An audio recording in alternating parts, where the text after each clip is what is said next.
E eu quero chamar aqui, para fazer a intermediação, a nossa superintendente do Norte e Nordeste, senhora Andréia Monteiro, do Instituto Internacional Chico Mendes. Bem-vinda, Andréia.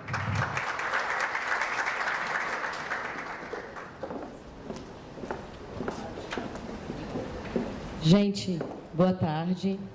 Eu gostaria de agradecer o convite do Instituto por estar aqui, né? É um prazer estar em mais um Fórum Chico Mendes, um momento onde se pode discutir vários assuntos ligados à responsabilidade social e ambiental. E eu gostaria de compor, né, o nosso debate com alguns palestrantes que fizeram hoje a palestra durante o dia.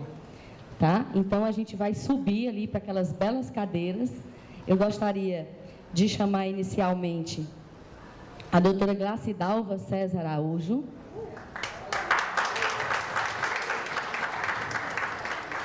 O senhor Ulisses Girardi.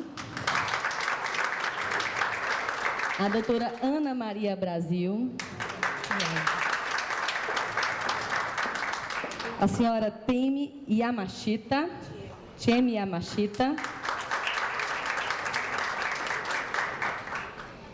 E vamos começar, né, diante de tão bons exemplos, durante todo o dia de hoje, né, em palestras tão importantes que nós tivemos aqui. E nós gostaríamos de discutir algumas conclusões a respeito da educação ambiental. Eu também sou educadora ambiental, né, trabalho com educação ambiental há 13 anos no Instituto Chico Mendes, na qual é a minha missão, é a minha vida, é o meu projeto de vida. E nós gostaríamos, nesse momento, de traçar algumas conclusões, né? Do que nós podemos tirar do papel da educação ambiental no contexto das organizações. É realmente válido o investimento em educação ambiental no Brasil? Esses são alguns questionamentos que nós gostaríamos de trabalhar aqui um pouco, falar um pouco sobre a questão da educação ambiental. Os projetos e os programas, eles têm a função de cumprir a legislação. Eles ganham visibilidade somente ou podemos tirar uma lição de tudo isso, de todos esses processos? Por que não vemos mais programas de educação ambiental voltados a colaboradores?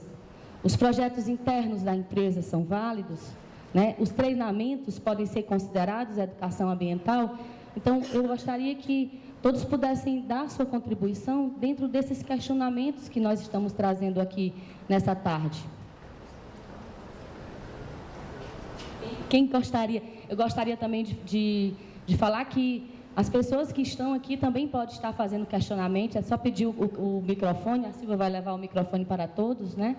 E se alguém quiser também fazer alguma pergunta sobre o que aconteceu durante o dia, para as pessoas que palestraram, também sintam-se à vontade. Quem gostaria de começar?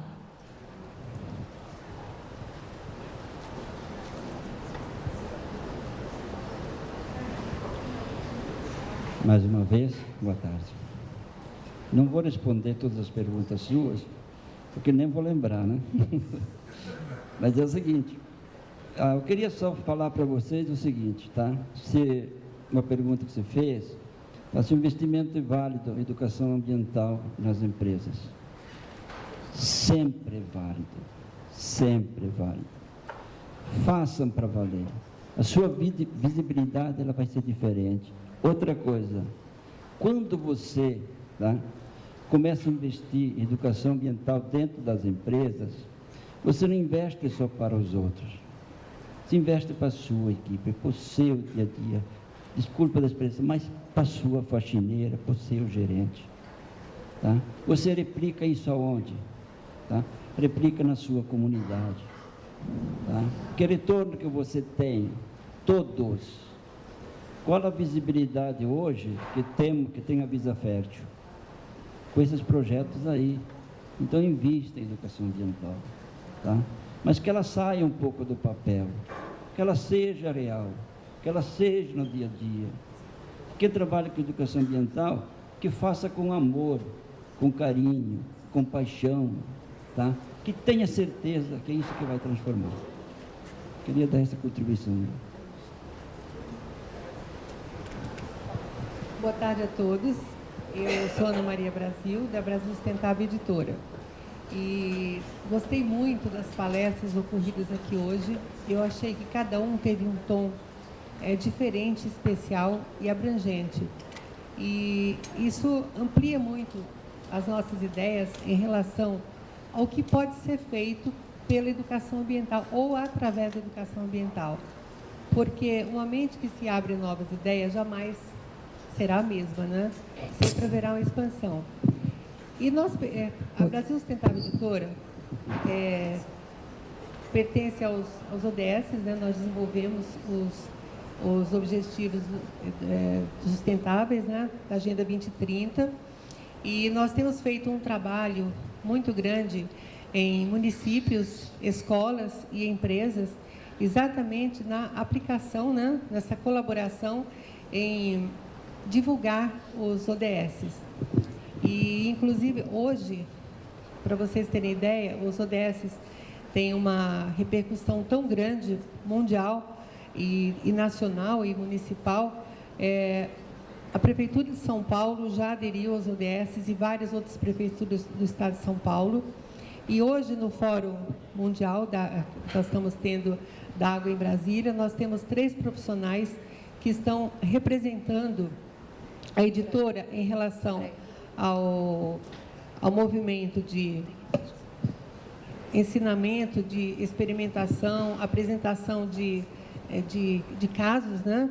Inclusive falando sobre educação ambiental, os resíduos na Amazônia, em contraponto com Mariana, os resíduos em Mariana, as questões ambientais, e tudo isso para falar o seguinte: a pergunta que ela fez sobre a importância da educação ambiental é de extrema necessidade, porque lá para trás, quando se instituiu a Política Nacional de Meio Ambiente e foi criada a Lei de Educação Ambiental, o que acontece? Naquele momento, o legislador já disse que a educação ambiental é um tema transversal. O que significa? Como tema transversal, ele tem que estar inserido em todos os setores da sociedade, todos, né? Escolas, iniciativa pública, privada, e não tem quem deva deixar que fique de fora. A educação ambiental tem que ser dada em todos os níveis, inclusive do ensino formal e não formal. E nesse ponto é que eu acho interessante o seguinte: cada empresa que veio aqui e falou de educação ambiental, fizeram assim com experimentação. Eu ouvi a penúltima palestra, onde se falou que a educação ambiental tem que ser colocada de uma forma nova, que é através da experimentação. Eu concordo plenamente. E também concordo que todos os que expuseram aqui falaram que estão fazendo experimentação dentro das suas empresas, cada um do seu jeito. Porque no momento que o funcionário de uma empresa, ele se sensibiliza, ele acorda, ele se sente pertencente ao meio ambiente, as coisas vão fluir de tal forma que ele não mais vai precisar ser obrigado, não vai haver uma vigilância em cima dele. Olha, você jogou o papel no lugar errado, você fez isso, você não apagou a luz. Quando a gente sente um pertencimento, que aquele local é nosso, esse planeta é nosso, a empresa que nós vivemos é nossa, isso, gente, muda a vida, muda a nossa atitude. E nós não conseguimos ser mais como éramos antes. É como se fosse uma doença que pega, com respeito à natureza e ao meio ambiente. Então, eu acho que a educação ambiental, ela é essencial na evolução da humanidade. Nada pode ser feitos projetos enormes, sendo investidos milhões de dólares, de euros, milhões de reais, onde se o funcionário daquela empresa não for sensibilizado, se ele não se sentir parte daquele projeto, ele não sentir que aquilo é dele, vai por água abaixo. Esse projeto vai ser fadado ao insucesso. E isso, para que haja esse pertencimento, a pedra assim, básica disso tudo é a educação ambiental. Eu acho que nada vai acontecer no nosso planeta se não for educação ambiental. E a gente fala muito sobre educação ambiental dos pequenos, nas escolas. Realmente é importantíssimo, porque é de pequeno que a gente aprende os valores, a ética e a moral. Mas a gente não pode desprezar os mais idosos, essa geração como a minha, que já veio caminhando com hábitos muito errados, mas que a gente também tem conserto, né? E existem trabalhos para adultos, que esses adultos é que vão ensinar essas crianças, que as crianças não aprendem sozinhas, né? Então, a responsabilidade da gente, como adulto, de educar os nossos filhos, né? Levar conhecimento para as escolas e a gente traduzir isso na sociedade como uma coisa vital para a nossa sobrevivência, é muito, muito séria. Então, a educação ambiental, gente, eu acho que é o início de tudo.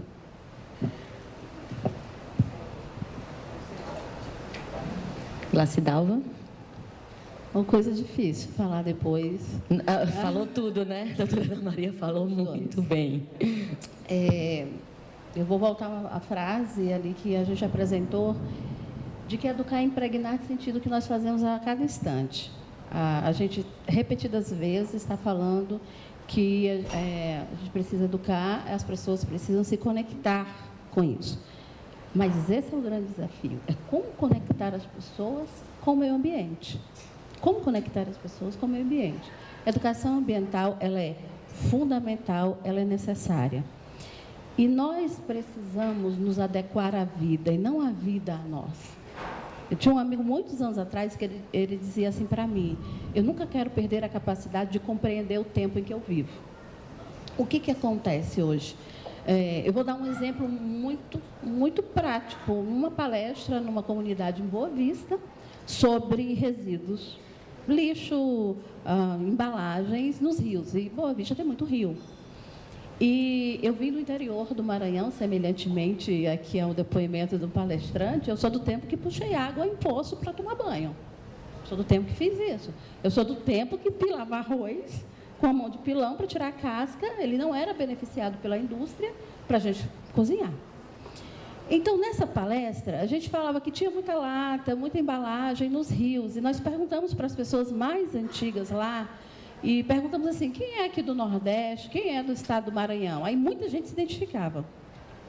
E a gente perguntou o seguinte: antigamente, quando você era criança, o que você fazia quando você desocupava uma lata de leite ninho? E no Nordeste tinha uma coisa de que quando nascia uma criança, todo leite ninho que o pai comprava, ele guardava a lata. Quando fazia um ano, ele fazia assim uma pilha e tirava uma foto com um sinal de ostentação, de prosperidade. Né? É verdade.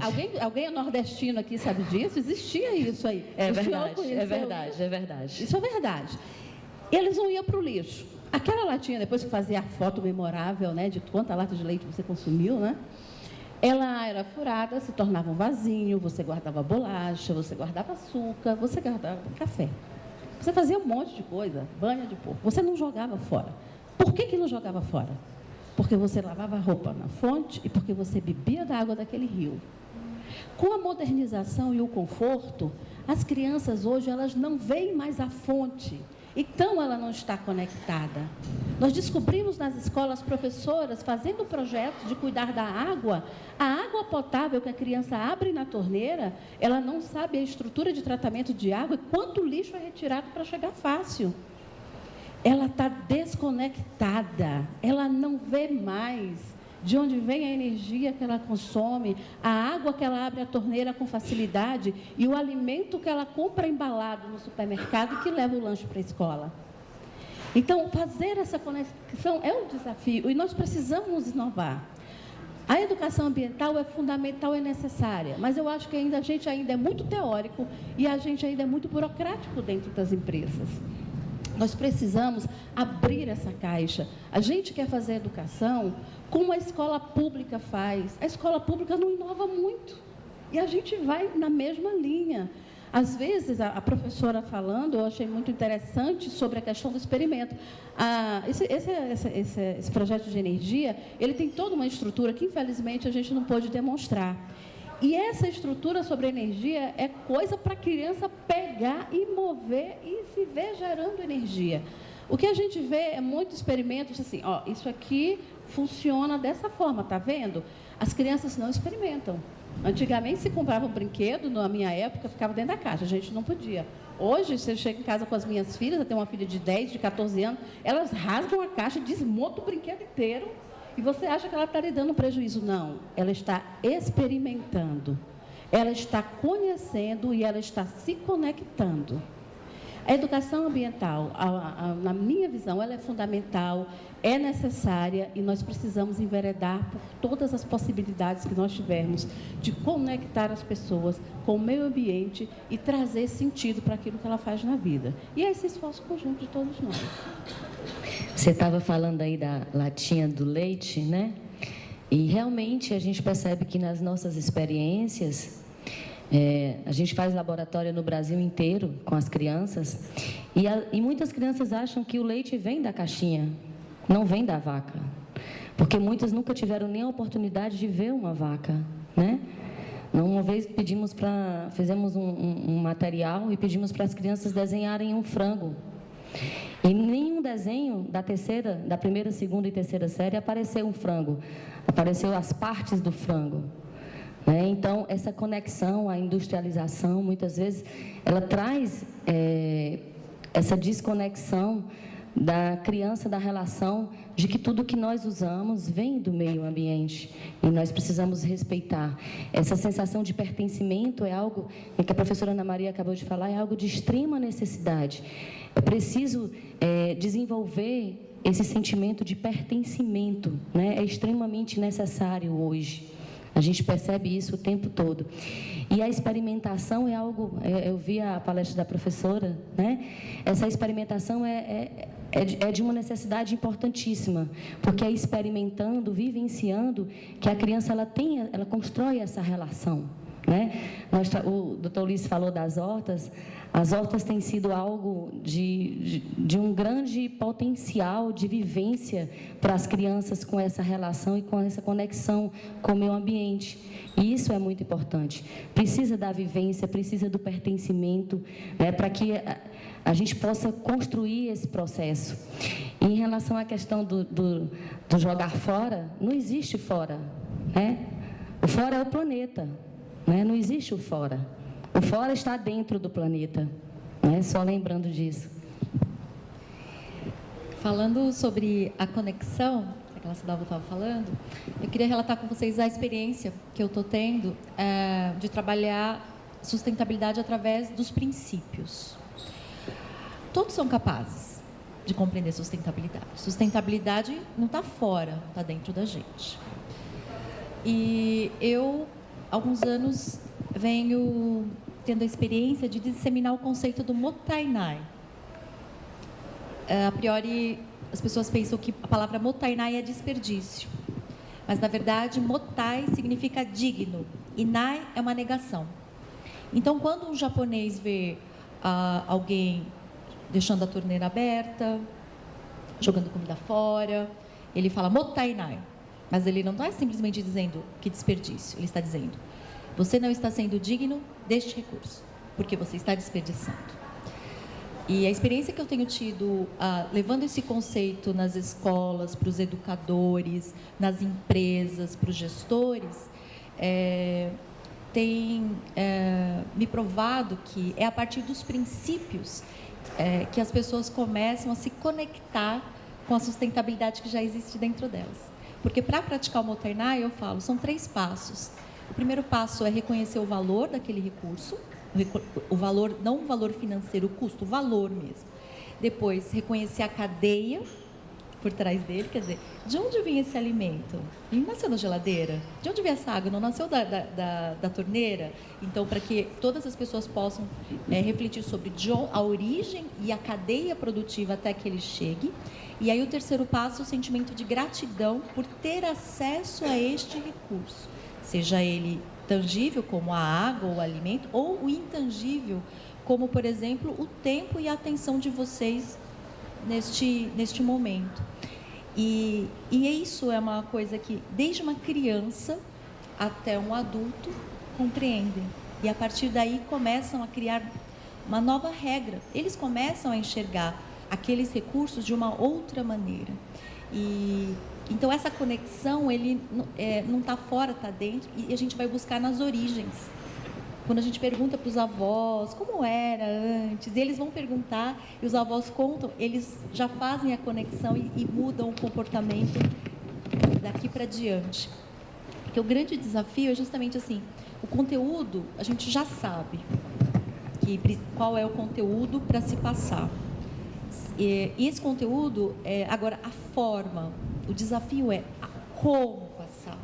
E aí está valendo a inovação, como o Ulisses falou, vale a inovação, vale as ideias novas, porque se não, a gente não acerta a forma, o conteúdo não chega no lugar. E aí não muda a atitude. Porque não adianta acumular a mesma estratégia. Se não está dando aquele resultado, vamos inovar, né? E eu penso sempre assim, as pessoas querem autonomia. Então, não é faça assim ou faça assado. Quando a gente leva o princípio e apresenta para elas de uma forma lúdica, agradável, interessante, e aí ela compra esse princípio, a forma ela mesma encontra, né? E aí pode ser um caminho, quando a gente fala de educação sustentável, tanto nas escolas quanto nas organizações.